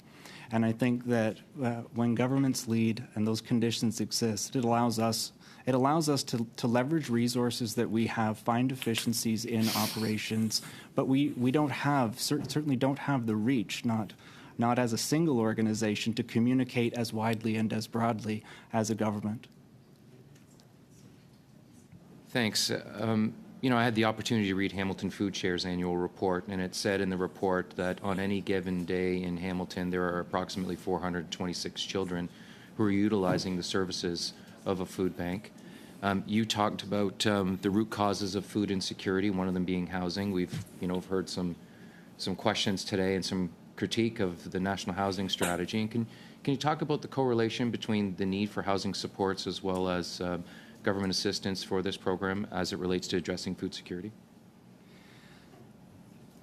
Thank you again. I think to answer that question in the best way possible, I would describe it as an act of coordinating access amongst various supports that are required, providers that are providing those supports. And I'll give you an example. Food security programs are often provide headlights, if you will, to housing needs that may have emerged or may not yet have emerged. So when we're engaged with individuals experiencing food insecurity, it allows us to better understand the situation that they are experiencing and why they're there. I can speak in terms of coordinating that access. I think that it's very important to understand that there are a number of benefits that are available to individuals and families. Oftentimes, we think about awareness where they are not aware that those benefits are available to them. As a not-for-profit provider, one of the things that we work hard to do is ensure that people that have benefits available to them understand, one, that those benefits can be accessed, two, how to access them, and three, help them understand where those benefits exist. They are there to help ensure that housing stability, food security, and that social cohesion. How much time? 1 minute and a half. Oh, thanks, Mr. Chair. Sean, you heard, unfortunately, the nonsensical narrative that this is about building bureaucracy. Of course, we have bilateral agreements with provinces that assist with healthcare, assist with housing, assist with all kinds of social supports for residents in terms of trying to improve the quality of their life. And this is one of those instances where we'll look to the provinces and we'll turn to experts like yourself and Mr. Mansfield and other witnesses who have appeared to ask about how this program should be operated, how the monies should flow through provinces to the experts and service providers that provide this and have provided these services for decades. Can you provide recommendations very briefly in terms of how the government should provide that financial support to organizations like yourself and others? Well, as I listened to the conversation this morning, one thing that came to mind is that food in schools can be easier than I think that we're describing. So where in schools, textbooks, computers are very common, if you would imagine for a moment a day where food was as commonplace in a school setting as textbooks and stationery and computers. Agencies like ours are involved with schools in the neighborhoods that we work in and operate in. An example I can give you of one particular program, one particular cohort. So as I'd said, we support individuals from grade 6 to grade 9. We are only able to support a limited number of students. So that program supports anywhere from 12 to 15 students at any given time. And the first cohort, the first group of grade 6s, so they participated in the food security program for the full 3 years. Each one of the students who had to navigate some challenging circumstances graduated grade 8 either with honors, a scholarship, or an award. Again, an inner city program, lower socioeconomic class, individuals struggling with self-esteem and other individual issues. I see those sort of outside supportive programs really being able to create those conditions. Thank you, Mr. Collins. Madame Chabot, pour 6 minutes. Ms. Chabot, 6 minutes. Thank you, Mr. Chairman. Thank you for your testimony. Thank you to all witnesses for your testimony, and I would say your commitment to supporting the cause of food insecurity, which is broader than school food programs. I also think we all recognize your expert knowledge. You know what makes a difference to our children. I'm a nurse by profession, but I've also been the leader of a union chapter in Quebec, involved in education. And one social policy we always put forward was equal opportunity for children. We are not all equal, and if we are to give all children equal opportunity, they need the right to healthy food, because we know that it makes a difference in schools. There's no denying that. We've been talking about healthy food. There's an impact on learning. There's an impact on academic success and staying in school. So the benefits have been well demonstrated. In Quebec, there are groups, including BASIC, which brings together the Coalition for Healthy School Food. There have been studies that show we should go further. We should have a universal school food program that would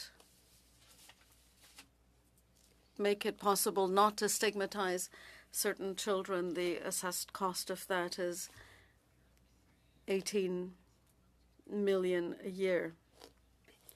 It would be extremely costly. I'm trying to see with the bill that we're looking at. Of course, nobody can be against healthy food in schools, but when it comes to the substance of the issue, we have to recognize that Canada is a vast country and that it's provincial governments that have the knowledge. In Quebec, there is a lot of government funding for food in schools. It's not just community-based. So how can a national framework start duplicating efforts that need to be made by provinces at the outset?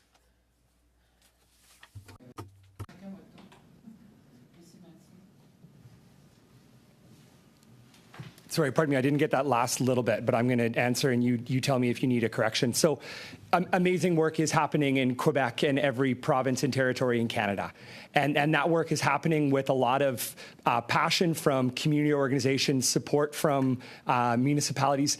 What I believe this framework can do in combination with the funding that we now have in place is create a truly cost-shared program. Right, you're right. This to work towards universal is going to cost a lot of money, and this is where the vision of the Coalition for Healthy School Food has always been cost shared between the federal government, provincial and territorial governments, municipal. There's a lot of regional and municipal money that has been put into school food programs. The community sector, like the charitable sector and donations, as well as families. There's a role for families to pay because we can see when families contribute, they have an investment in it. Right, so it is a broad piece. The coalition has always been very clear that it needs to be flexible and locally adapted. Every province and every community knows what's best for their community. So school food programs are going to look different in Canada, in rural Quebec, in Newfoundland, than it is going to be in Vancouver, in Tofino. And that is the strength of what Canada is. And I think part of this is bringing communities together to figure out how to best feed and engage their children, how to link in local farmers and fishers and local food businesses, because the economic benefits go far beyond the investment. The return on investment in children's health alone pays back those costs. If we can look at how we support local food economies, if we can look at how we integrate all these different pieces, it's a different kind of accounting that I think we need to have some bold vision like we have with this framework and like we have matched with the budget to really see that the benefits truly go beyond just children to thriving school communities and local food economies.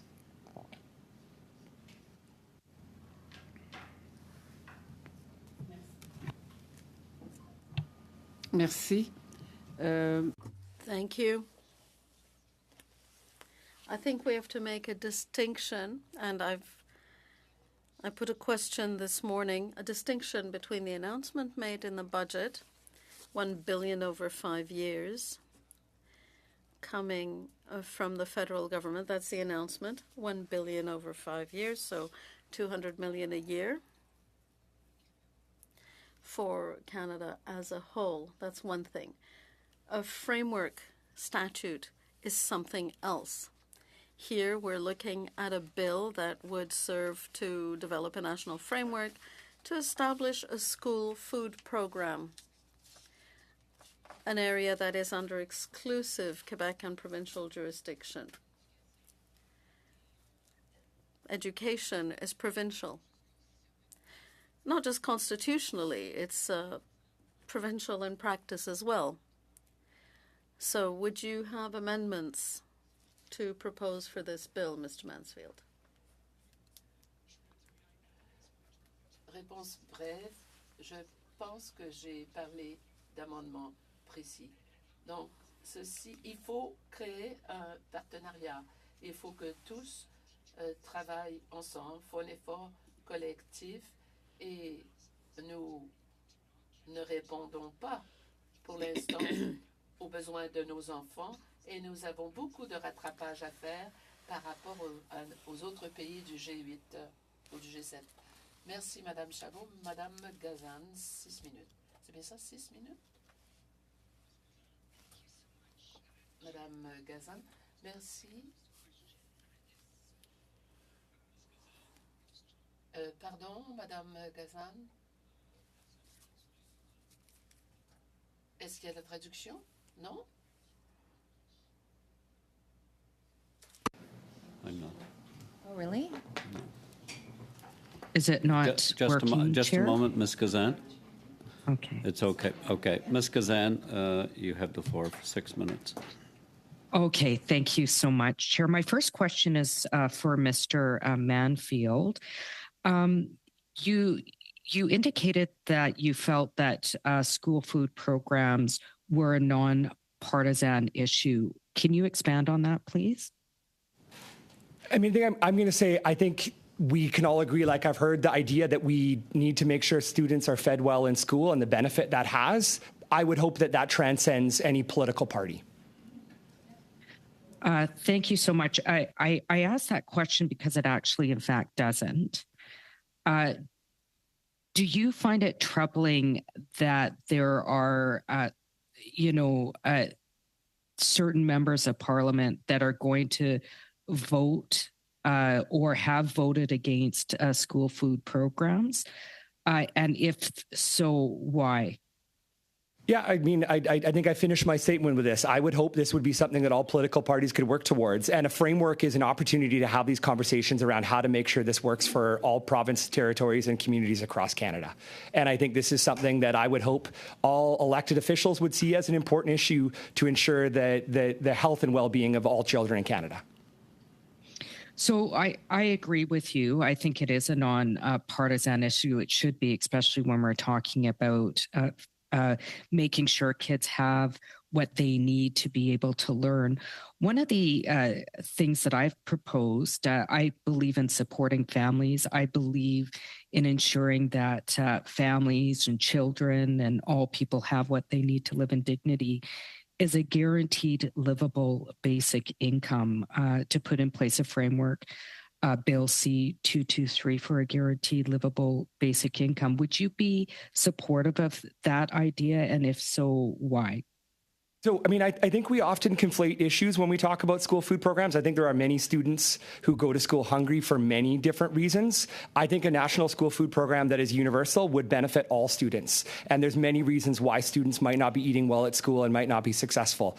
I think separately, we also need to look at how we address food insecurity and why children are food insecure. And I think policies like a guaranteed annual income or, the Canada Child Benefit, or even conversations around the groceries and essentials benefit, these are things that are going to benefit children and families that then are going to send them to school, and then they can benefit also from these programs. They have different goals, and I think are both very important. So I just want to build on that a little bit. You said we often conflate issues. I agree with you, especially when we're talking about school food programs.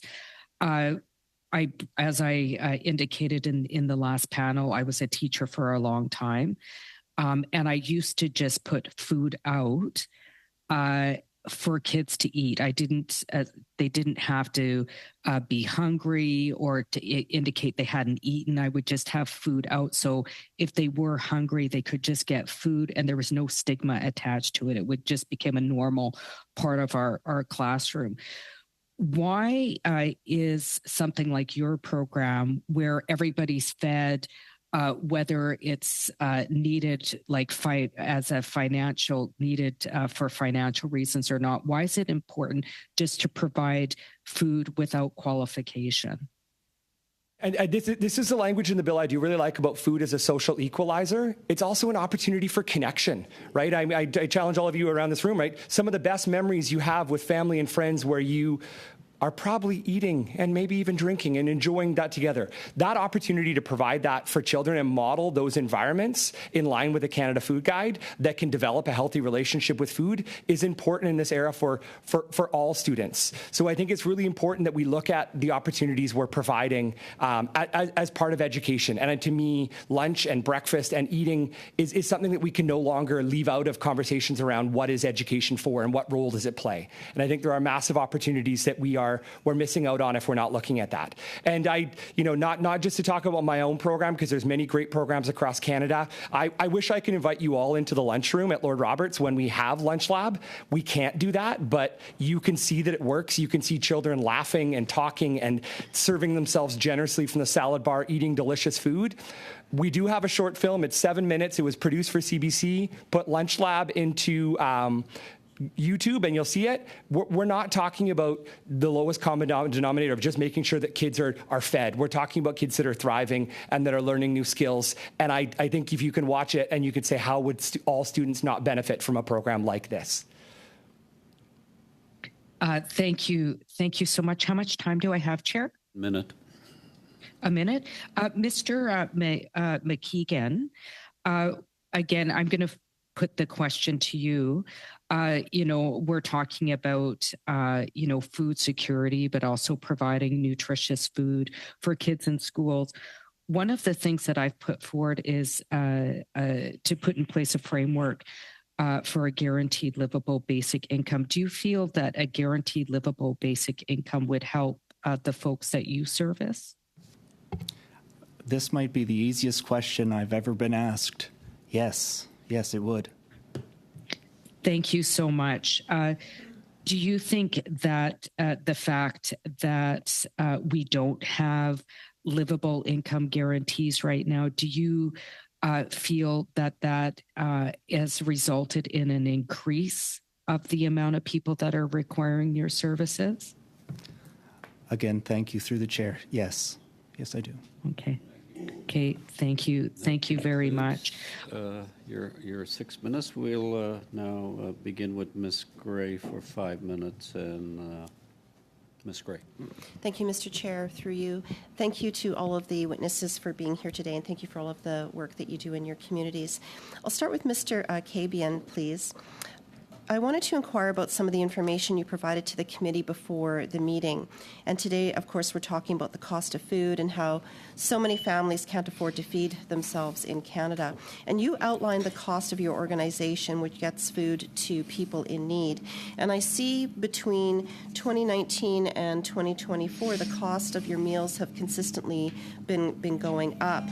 It's also the length of time the carbon tax has been going up, and of course we have had record high inflation. So over this time, how have those impacts with the high inflation and carbon tax, how have those impacted your organization's ability to provide the meals that you provide to Canadians? With the same amount of revenue, we're basically able to provide about half the meals that we were before. And I mean, even 48 cents, it's still pretty incredible what we can provide there. But yeah, it definitely has been a factor. Thank you. I noted in the information as well that you stated that fuel prices per litre have gone up, and you outlined in detail some of those numbers. And I see that the fuel prices that you've noted went up 21.5% between January and April of this year alone. And we know that the Liberals hiked the carbon tax on April 1st by 23%. So how has the cost of fuel impacted your costs and impacted how your organization operates and how you serve your community? We no longer get product shipped to us for free because of the cost. They're no longer able to do it. We've had to increase our cost of transportation when it's shipped to like a remote area in Canada. It definitely has been an impact, but thankfully for donations, the money is there, but it doesn't go as far as it did. I guess that's the bottom line. Mm-hmm. Thank you. There were two very damning reports that were just released to show how bad the Liberal policies are on high taxes and high spending and how it's affecting people. So first, the Salvation Army Spring 2024 research said that 3 in 4 Canadians continue to face food security challenges, and said more people have skipped or reduced the size of at least one meal because they couldn't afford groceries. And Food Bank's Canada Poverty Report stated almost half people nationally felt worse off than they did a year ago, and gave an F rating in the Poverty Measures Index, which includes poverty rate, unemployment, and food insecurity. And of course, we know that food bank usage is record high after 9 years of this government. So, Mr. Nabian, based on your experience serving people who can't afford to feed themselves, how do you attribute this? What do you attribute this to? Well, there's a number of factors. I think the pandemic did bring that about. Likewise, the war in Ukraine, it's caused other issues. There's other world issues, but certainly our costs have gone up due to the cost of fuel and other things. But a big concern with the school feeding program, I think it's a wonderful idea. The big concern I have is they need food now. And I think what's been tabled before is that I think the solution is partnering. Ask people what will work in your local community and have the government, local, municipally, and federally work together towards a solution. Like, for instance, for 48 cents, we can provide an oatmeal apple-based breakfast that will provide not just a full belly, but full nutrition for a day. For lunch, we have a macaroni, a whole wheat macaroni that's nutrient-based. again for 48 cents. Schools are very good at even raising money for this. As I say, they're one of our biggest supporters, and they know about it and they care about it. Just like that lunch program Brent was speaking to, it would work wonderful. So I think if we can work together, we can overcome the difficulties, and even in this ever-increasing inflationary environment. Thank you very much. Well, in the spirit, in good faith of trying to help improve food and security for Canadians, I would like to move the following motion, and this was put on notice. Given that food insecurity is a serious and growing issue in Canada, in Toronto alone, the Daily Bread Food Bank served 301,354 clients in February 2024, up from 215,848 in February 2023 and from 52,522 in 2015. All members of the House should work together to address this issue.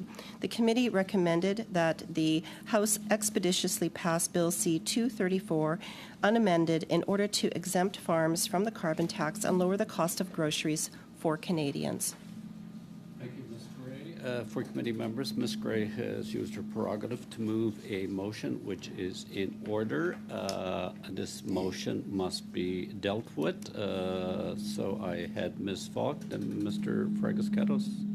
Ms. Falk, on the motion, Ms. Falk? Yeah, absolutely. Yes, thank you very much, Chair. I think to my committee members, we've heard today the importance of food, especially for children and developing minds.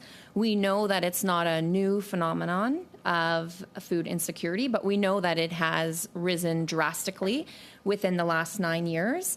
And we do know that our farmers are the ones that are paying the carbon tax, and ultimately that gets passed down to the consumer.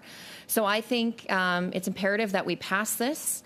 It's so important that our farmers are able to feed Canadians and also feed the world. So I believe that this motion should pass. Ms. Falk, Mr. Fragascatos on the motion.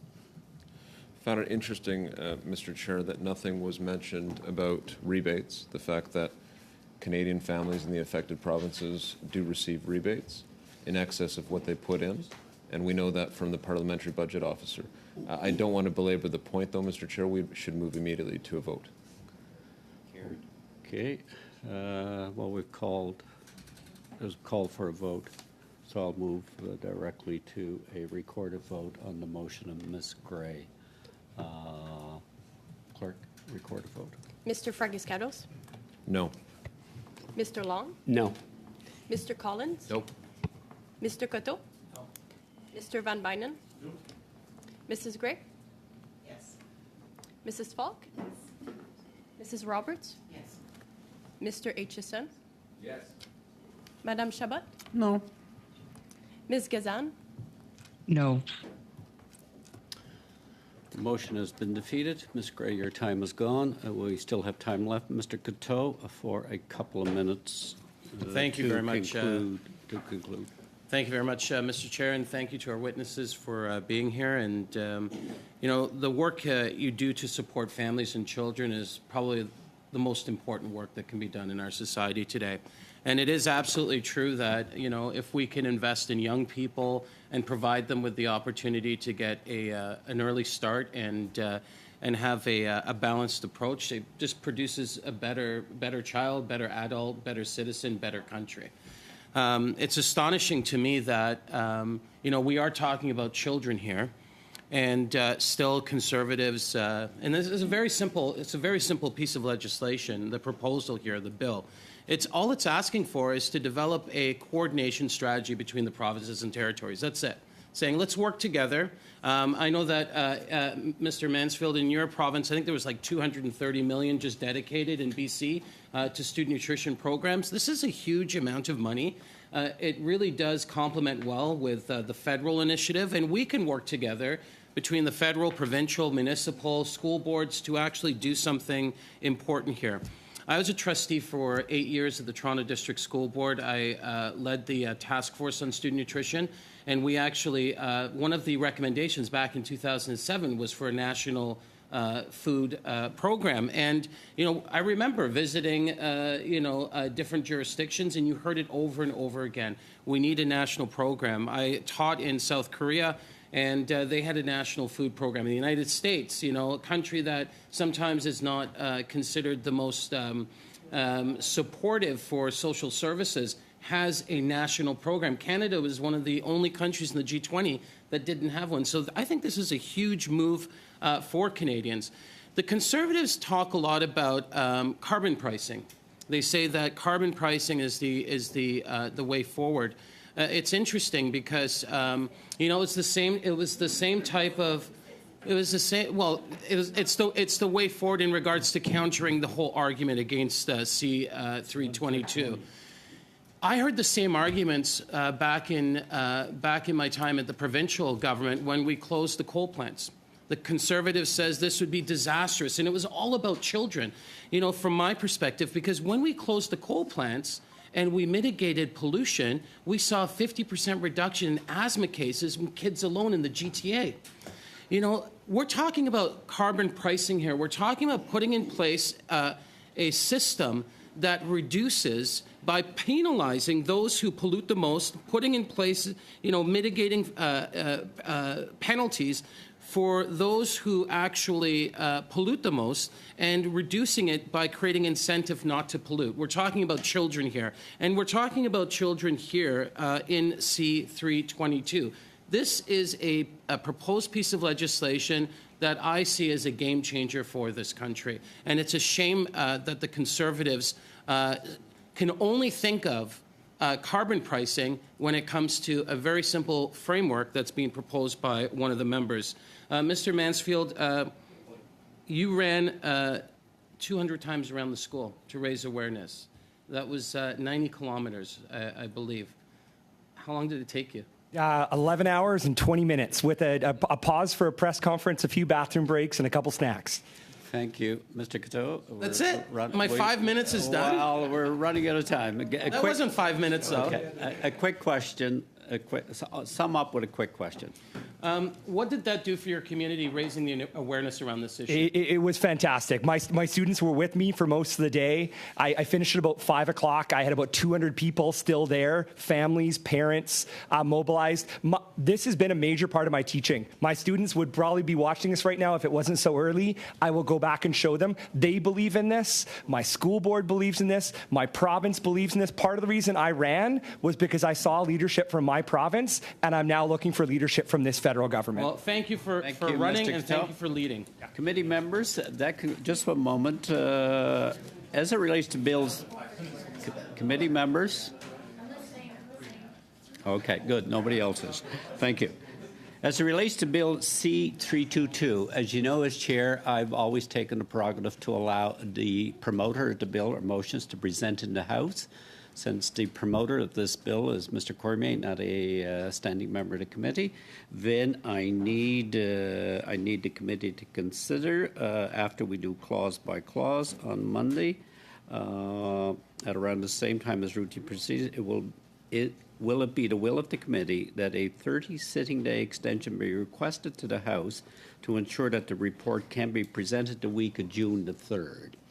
Because I'm not sure if I got the time that will conclude it for go. So it's a routine proceeding that the committee would have to adopt to allow Mr. Cormier to table it when the committee dispenses of the bill. Do I have agreement? We've got agreement. The last one, then, thank you, committee members. With regards to the committee study on the federal housing investment, is it the will of the committee to have a press release prepared to inform the public about briefs and the deadline to submit briefs? Is it the will? Good. Thank you, committee members. With that, thank you for your time. Thank you to the witnesses. The committee, is it the will of the committee to adjourn? The committee is adjourned.